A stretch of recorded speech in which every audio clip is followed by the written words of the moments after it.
Morbi Halvad highway પર truck ચાલક બેફામ બન્યો। આડેધડ ટ્રક ચલાવી રોંગ સાઈડમાં ચાલતા છકડો રિક્ષાને અડફેટે લીધા। છકડા રિક્ષામાં સવાર બે લોકોને ઈજા પહોંચી છે। સમગ્ર બનાવનો વિડીયો સોશિયલ મીડિયામાં વાયરલ થયો છે। બનાવની જાણ થતાં જ હળવદ પોલીસે ટ્રક ચાલકને પકડી ગુનો નોંધી તજવીજ શરૂ કરી છે। તો દ્રશ્યોમાં પણ આપ જોવા મળી રહ્યા છે કે જે છકડોની રિક્ષા શાંતિથી જઈ રહ્યા હતા તેને પણ અડફેટે લઈ લીધા। હળવદ પોલીસે હાલમાં ટ્રક ડ્રાઈવરને પકડી લીધા હોવાના દ્રશ્યો છે। દ્રશ્યોમાં પણ આપ જોશો તો ખબર પડશે કે કઈ રીતે રફ ડ્રાઇવિંગ કરવામાં આવી રહ્યું છે। બીજી તરફથી આવતા જે આ છકડા અને રિક્ષા ચાલકો છે તેને અડફેટે લીધા હતા તેના દ્રશ્યો પણ જે વાહન ચાલક છે તેને પોતાના મોબાઈલની અંદર કેમેરામાં કેદ કર્યા છે। હળવદ પોલીસે ટ્રક ડ્રાઈવરને ઝડપી તેની સામે કાર્યવાહી કર્યા હોવાની જાણકારી મળી રહી છે। દેવભૂમિ દ્વારકાના કલ્યાણપુરમાં મગફળીના એક ખેતરમાં અસામાજિક તત્વોએ આગ ચાપી હતી। 25 વીઘાના તૈયાર થયેલ પાકમાં આગ લાગતા ખેડૂતને મોટું નુકસાન થયું।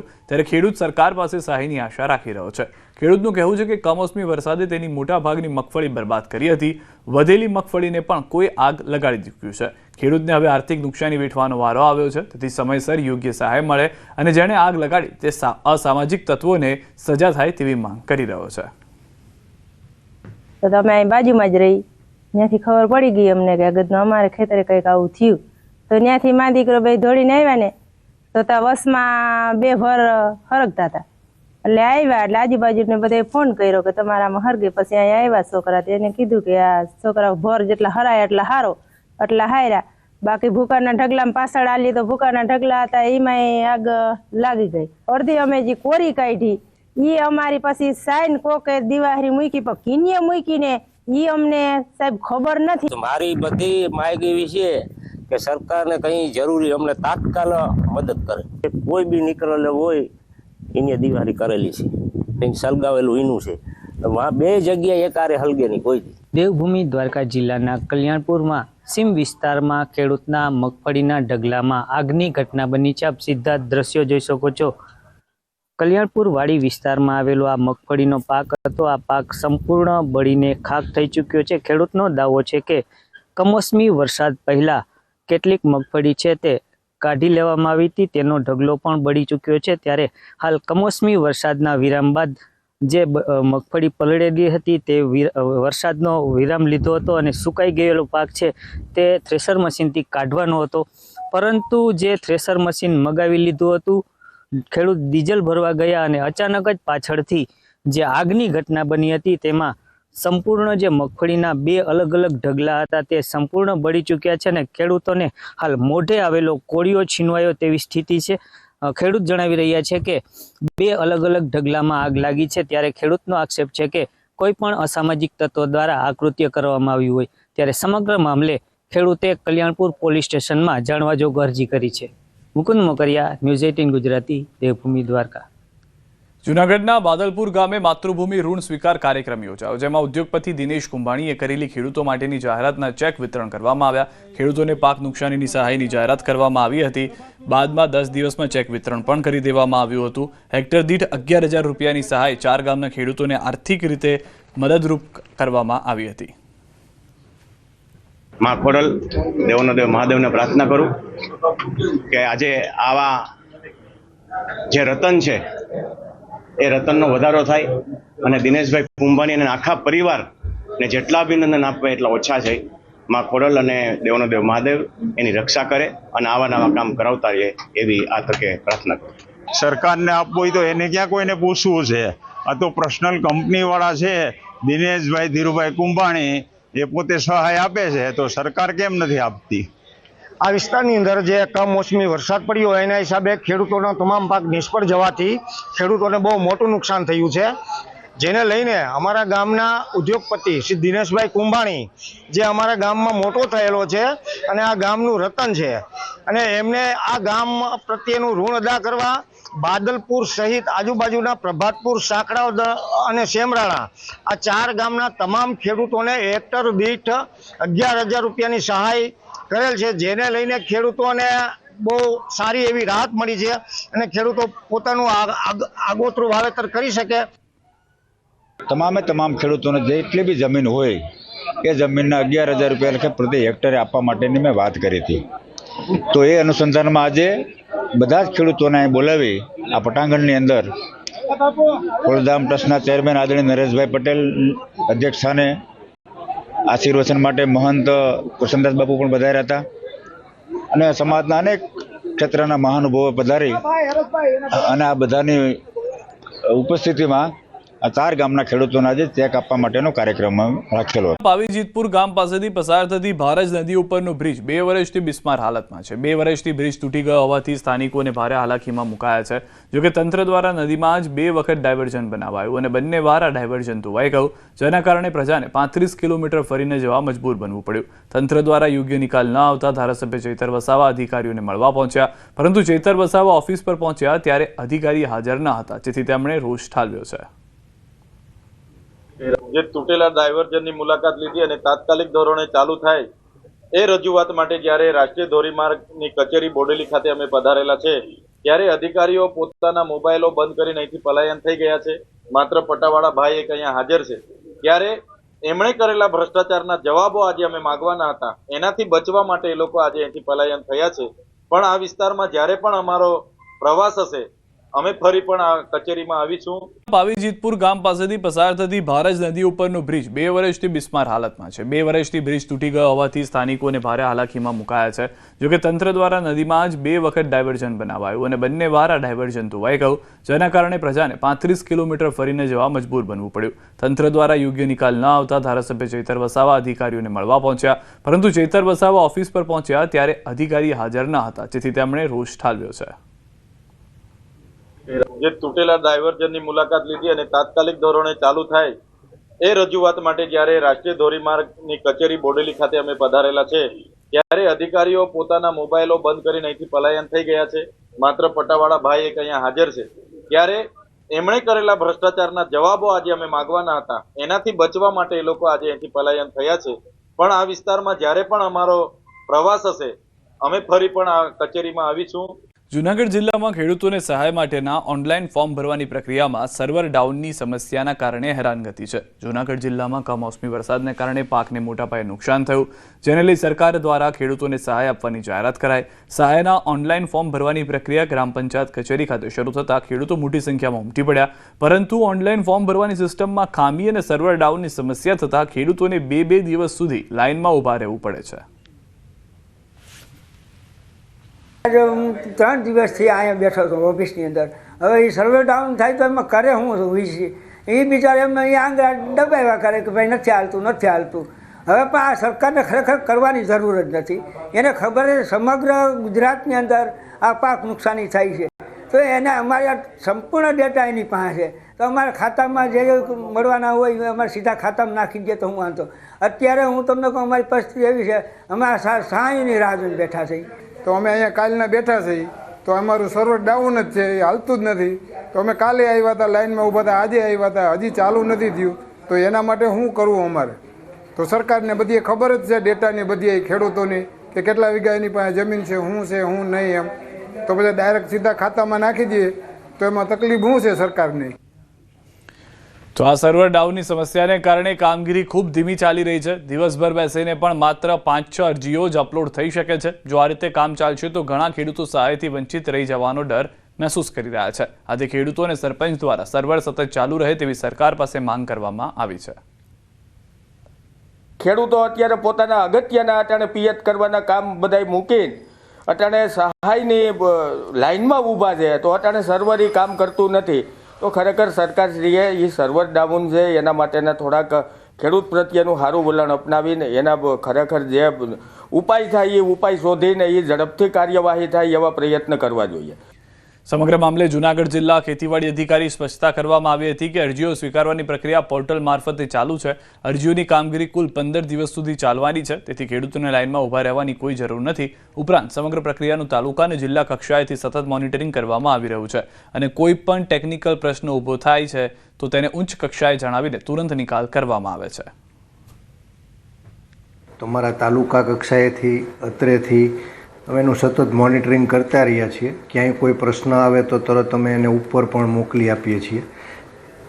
સર્વરમાં કદાચ ક્યાંક કોઈ કનેક્ટિવિટી કે એને લઈને ક્યાંક થોડાક સમય પૂરતો એવો પ્રશ્ન ઉપસ્થિત થતો હોય પાછું ચાલુ થઈ જાય છે.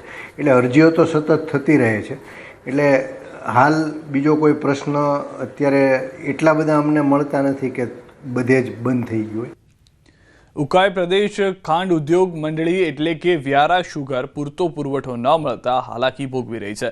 તેથી વ્યારા શુગરને પૂરતા પુરવઠા સાથે બેઠી કરવા બેઠકનું આયોજન કરવામાં આવ્યું, જેમાં શુગર મિલના કસ્ટડિયન સભ્ય, સંચાલકો સાથે ધારાસભ્ય મોહન ધોડિયા અને તાપી ભાજપ પ્રમુખ પણ ઉપસ્થિત રહ્યા. બેઠકમાં મુદ્દો ઉઠ્યો કે અન્ય શુગર મિલો પણ આ વિસ્તારમાંથી પુરવઠો લઈ જાય છે, તે કારણે વ્યારા શુગરને પુરવઠો મળતો નથી. પોતાના કાર્ય વિસ્તાર બહારથી પુરવઠો નહીં લેવાનો પરિપત્ર હોવા છતાં યોગ્ય અમલ નથી થઈ રહ્યો. ત્યારે વ્યારા શુગરના પ્રમુખે લેખિત રજૂઆત કરી છે કે પરિપત્રનો તાત્કાલિક અમલ કરાવવામાં આવે.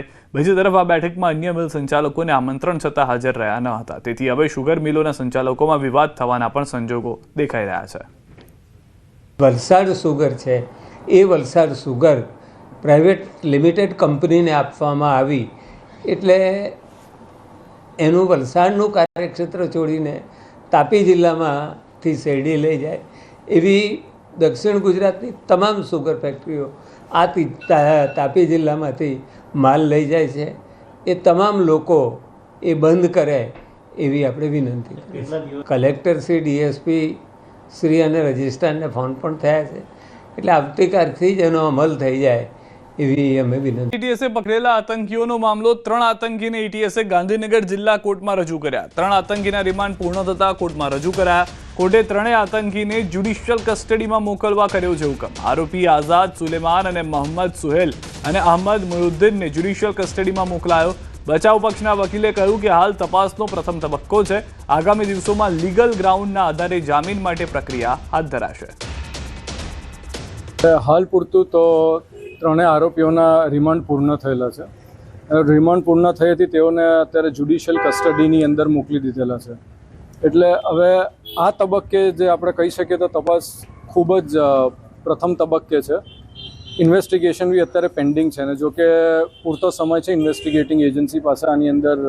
અમીરગઢ તાલુકામાં શાળાઓ સામૂહિક રીતે બંધ રાખવામાં આવી છે. આદિવાસી દાખલાઓ રદ કરવા સરકારી નિર્ણયથી વાલીઓમાં રોષ જોવા મળ્યો છે. વાલીઓનો આરોપ છે કે આદિવાસી વિસ્તારમાં કાયમી ધોરણે આપતા દાખલાઓ રદ કરવામાં આવે. આ દાખલાઓ આદિવાસી યુવાનોને સરકારી નોકરીઓ મેળવવામાં મદદરૂપ થતા હતા. દાખલાઓ રદ થવાથી ભવિષ્યમાં નોકરી મળવામાં મુશ્કેલી પડશે તેવી ચિંતા વાલીઓને સતાવી રહી છે. વાલીઓ માંગ કરી રહ્યા છે કે જે લોકોના દાખલાઓ રદ કરવામાં આવ્યા છે તેમને ફરીથી મંજૂરી અને નોકરીમાં પાછા લેવામાં આવે. આદિવાસી વિસ્તારની અંદર આદિવાસી જે દાખલાઓ છે હંમેશા કાયમી જે મળતા હતા એ દાખલાઓ રદ કરવામાં આવ્યા છે, બંધ કરવામાં આવ્યા છે. એના વિરોધની અંદર આજે સંપૂર્ણ આદિવાસી વિસ્તારની શાળાઓ બંધ કરવામાં આવી છે. અને વાલી એવું કહેવા માંગે છે દીકરા દીકરીને ભણાવીને આગળ શું કરશું, એના કરતા ના ભણાવી એવું ધારીને બેઠા છે. 60 વર્ષ જૂની પાણીની ટાંકી ધરાશાયી. કાલોલ તાલુકાના મલાવ ગામની ટાંકી તોડી પડાઈ છે. ટાંકી ધરાશાયીની કામગીરીનો વિડીયો સામે આવ્યો છે. છેલ્લા કેટલાક વર્ષોથી પાણીની ટાંકી જર્જરિત હાલતમાં હોવાથી સરપંચ દ્વારા સુરક્ષાને ધ્યાનમાં લઈને ટાંકી તોડવામાં આવી. આજુબાજુ વિસ્તારમાં સૌને દૂર કર્યા બાદ સતર્કતા અને સુરક્ષાનું ધ્યાન રાખી જેસીબીની મદદથી ટાંકી ધરાશાયી કરવામાં આવી. દ્રશ્યો પણ આપ જોઈ રહ્યા છો. 60 વર્ષ જૂની જે પાણીની ટાંકી હતી તે ધરાશાયીના દ્રશ્યો આપ જોઈ રહ્યા છો. સદનસીબે ત્યાં જે ટાંકી તોડી પાડવામાં આવી હતી જેથી ભવિષ્યમાં કોઈ જોખમ ઊભું ન થાય તે મુખ્ય મુદ્દો રાખવામાં આવ્યો. વલસાડમાં આંગણવાડીમાં છતમાંથી પોપડું પડતા દોડધામ મચી ગઈ. વલસાડ નગરપાલિકાના રાખોડિયા તળાવ નજીક આવેલી આંગણવાડીના છતમાંથી અચાનક પ્લાસ્ટરના પોપડા પડતા બાળકોમાં દોડધામ મચી ગઈ હતી. આ દુર્ઘટનામાં સદભાગી એક બાળકને સામાન્ય ઈજા થઈ, જ્યારે બાકીના બાળકનો આબાદ બચાવ થતા મોટી જાનહાનિ ટળી છે. જોકે થોડા સમય અગાઉ જ બનેલી આ આંગણવાડીમાં આ ઘટનાને કારણે તેના બાંધકામની ગુણવત્તા સામે ગંભીર સવાલો ઊભા થયા છે.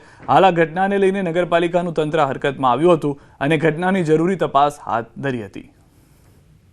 એવો પોપડો પડ્યો ને તો એના માથા પર થોડુંક પડ્યું, એમ કે વાગ્યું તો નથી. રોહન સર આવી ગયા, હિતેશભાઈ લઈ આવ્યા એમને, એટલે એમણે તપાસ કરી પણ કંઈ એટલું નથી વાગેલું વધારે. કંઈ બેન ગભરાવાની કંઈ જરૂર નહીં મળે ને હોસ્પિટલ જવાની પણ જરૂર નથી એમ કીધું. એને બરફ ઘસ્યો એટલે હવે સારું છે એમ. આગળથી સમાચાર. ભાવનગરમાં માતા સાથે 2 બાળકોના મૃતદેહ મળવા અંગે મોટો ખુલાસો થયો છે. હત્યા ફોરેસ્ટ અધિકારી એસીએફ શૈલેષ કાંબલાએ જ કર્યા છે તેની જાણકારી છે. હત્યામાં ખુદ ફોરેસ્ટ અધિકારીએ ગુનો કબૂલી લીધો છે. તકિયા વડે મોં દબાવી હત્યા કરવામાં આવી। હત્યા બાદ પથ્થર સાથે મૃતદેહ મકાનની બાજુમાં ખાડામાં દાટ્યા। ખાડો અગાઉ જ ખોદી બનાવ્યો હતો પ્રી પ્લાન। આરોપી ફોરેસ્ટ અધિકારી હત્યાનું સહેજ પણ દુઃખ ન હોવાની વાત કરી રહ્યો છે। ઘરકંકાસના કારણે પત્ની બાળકોની કરી હતી હત્યા। હાલ પોલીસે ઘટના અંગે વધુ તપાસ હાથ ધરી છે। જે જાણકારી મળી રહી છે તે પ્રમાણે ઘરકંકાસ મુખ્ય કારણ માનવામાં આવી રહ્યું છે। આ એને જે છે એના વાઇફ નૈનાબેન અને એના જે દીકરા દીકરી હતા એના મર્ડર કરી નાખ્યું છે। 5 તારીખે સવારે જે છે એને ત્રણેયના મર્ડર કર્યું હતું। મેઇન જે હતું કે એને જે આપનો જે તકિયા હોય છે એનાથી પહેલા એના પત્નીનો મોઢો એને દબાવ્યું। એનાથી પહેલા પત્નીનો મર્ડર કરી નાખ્યો અને પછી એના દીકરા અને પછી દીકરી, એવી રીતે એને જે છે આ ત્રણેયના મર્ડર કર્યું હતું। એનો અને એને વાઇફ બંને વચ્ચે ઘરકંકાસ હતું। વાઇફનો આગ્રહ હતો કે એના સાથે રહે એનો પરિવાર, અને આનો કહેવાનું હતું કે અત્યારે જે છે એની વાઇફ જે છે એના હસબન્ડના જે સાસરી પક્ષ છે એટલે સુરતમાં એ લોકો રહે, એમાં ઘણા દિવસોથી ઘરકંકાસ ચાલતું હતું અને એટલા માટે જે છે આ બધું એને ત્રણેયના મર્ડર કર્યું હતું। એને જે ખાડા જે છે 1 તારીખે જ 1 અથવા 2 તારીખે 2 નવેમ્બર જ એના સબોર્ડિનેટને કહીને ખાડા કરાવી લીધું હતું। તો એક પ્લાનિંગની પણ એક એંગલ જે છે એમાં છે, અમે લોકો એમાં તપાસ કરી રહ્યા છે। તો સમગ્ર ઘટનાની વિગતો જોઈએ તો ભાવનગર ફોરેસ્ટ વિભાગના એસીએફ શૈલેષ કાંબલાએ ઘરકંકાસ અને પરિવાર સાથે બાબતે રહેતા ચાલતા કજિયાના કારણે પોતાની પત્ની, પુત્ર અને પુત્રીની હત્યા કરી હોવાની કબૂલાત કરી છે। પોલીસ તપાસમાં સામે આવ્યું છે કે ખાંભલાએ ગત 5 તારીખે સવારે જ તકિયા વડે મોં દબાવીને હત્યા કરી હતી। હત્યા પ્રી પ્લાન હતી કારણ કે તેણે અગાઉથી જ ફોરેસ્ટ કોલોનીમાં પોતાના મકાન પાસે ખાડો ખોદી નાખ્યો હતો। હત્યા બાદ મૃતદેહને પથ્થર સાથે ખાડામાં નાખી તેના પર ગાડલા નાખી અને માટીથી દાટી દીધા હતા। લોકોને ગેરમાર્ગે દોરવા માટે તે પરિવારને શોધવાના બહાને કાર લઈને સુરત જતો રહ્યો હતો અને પત્નીના મોબાઈલમાંથી એરોપ્લેન મોડમાં મેસેજ પણ કર્યો હતો કે પત્ની બીજા સાથે રહેવા જઈ રહી છે। જોકે ભાવનગર પોલીસે સુરત પહોંચી તેને ઝડપી લીધો છે। પોલીસની કાર્યવાહીમાં સામે આવ્યું છે કે આરોપી અધિકારીને પોતાના કૃત્યનું સહેજ પણ દુઃખ નથી। સરકારે આ કેસમાં ફરિયાદી બની વધુ તપાસ હાથ ધરી છે। કોડીનાર ઉના હાઈવે પર રિક્ષા પલટી થઈ ગઈ હોવાની જાણકારી છે। બાવાના પીપળવા ફાટક નજીક બની છે ઘટના। એસટી બસ પેસેન્જર ઉતારી રહી હતી તે સમયે રિક્ષા ચાલકે કાબુ ગુમાવતા બની છે ઘટના। માલવાહક રિક્ષા ચાલક સહિત 2 લોકો ઇજાગ્રસ્ત થયા છે, હોસ્પિટલ ખસેડાયા છે। સમગ્ર ઘટના સીસીટીવીમાં કેદ થતી જોવા મળી રહી છે। હાલમાં દ્રશ્યો આપ જોઈ રહ્યા છો, માલવાહક રિક્ષા જે હતી તે પલટી ખાઈ ગઈ છે। દ્રશ્યોની અંદર સમગ્ર ઘટના જે છે તે સીસીટીવીમાં કેદ થઈ છે।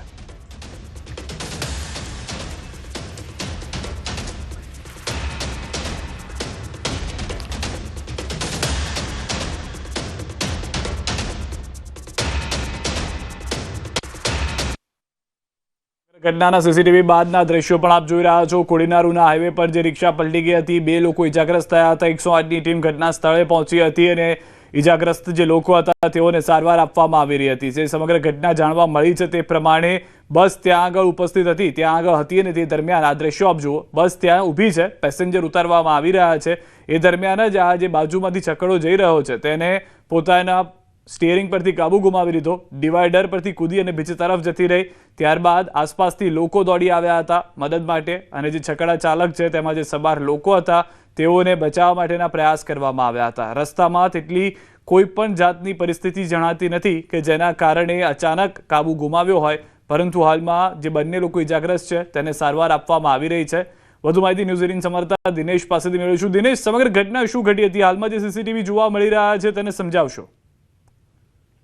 બિલકુલ સીધા જ આ જે ઘટના છે તે કોડીનાર ઉના હાઈવે પરની છે અને કોડીનાર તાલુકાના બાવાના પીપળા ગામના ફાટક નજીક જે પ્રમાણે એસટી બસ છે કે જે ત્યાં આગળ પેસેન્જર છે જે મુસાફરો હોય છે તેમને ઉતારી રહી હતી ને તે દરમિયાન જ પાછળથી આ જે છકડો રિક્ષા છે તે ત્યાંથી પસાર થઈ રહી હતી। જોકે અચાનક જ આ છકડો રિક્ષા છે તે તેમના ડ્રાઈવરે કોઈ કારણોસર પોતાના સ્ટેરિંગ પરથી કાબુ ગુમાવ્યો હતો અને ત્યારબાદ આ છકડો રિક્ષા છે તે પલટી મારી ગઈ હતી। જોકે આ છકડો રિક્ષા પલટી મારતાની સાથે જ તેમાં સવાર ડ્રાઈવર સહિત અન્ય એક વ્યક્તિ હતો, કારણ કે આ જે છકડો રિક્ષા છે તેમની અંદર તેઓ માલ લઈ અને તેઓ અન્ય વેપારી ત્યાં જઈ રહ્યા હતા અને તે દરમિયાન અચાનક જે છકડો રિક્ષા પલટી મારી તેમના કારણે આ બંને વ્યક્તિ છે તે ઇજાગ્રસ્ત થયા હતા અને ત્યાંથી પસાર થતા આસપાસના જે વાહન ચાલકો છે તેઓએ વાહનો ઉભા રાખી અને આ બંને લોકો છે તેમને 108ના માધ્યમથી હોસ્પિટલ ખસેડાયા હતા. સિદ્ધાર્થ. આભાર દિનેશ સમગ્ર માહિતી બદલ. તો હાલમાં બંને લોકો જે છે તે સારવાર હેઠળ હોવાની જાણકારી મળી રહી છે. કેસના તપાસમાં મોટો ખુલાસો. સુરક્ષા એજન્સીઓના સૂત્રોએ ન્યૂઝ 18 ઇન્ડિયાને જણાવ્યું કે જૈશ એ મોહમ્મદનો આતંકી ઉમર શૂ બોમ્બર હોઈ શકે છે.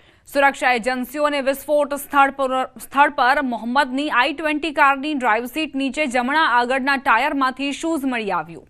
આ જૂતામાં એક ધાતુનો પદાર્થ મળી આવ્યો હતો જેનો ઉપયોગ વિસ્ફોટ માટે થયો હોઈ શકે.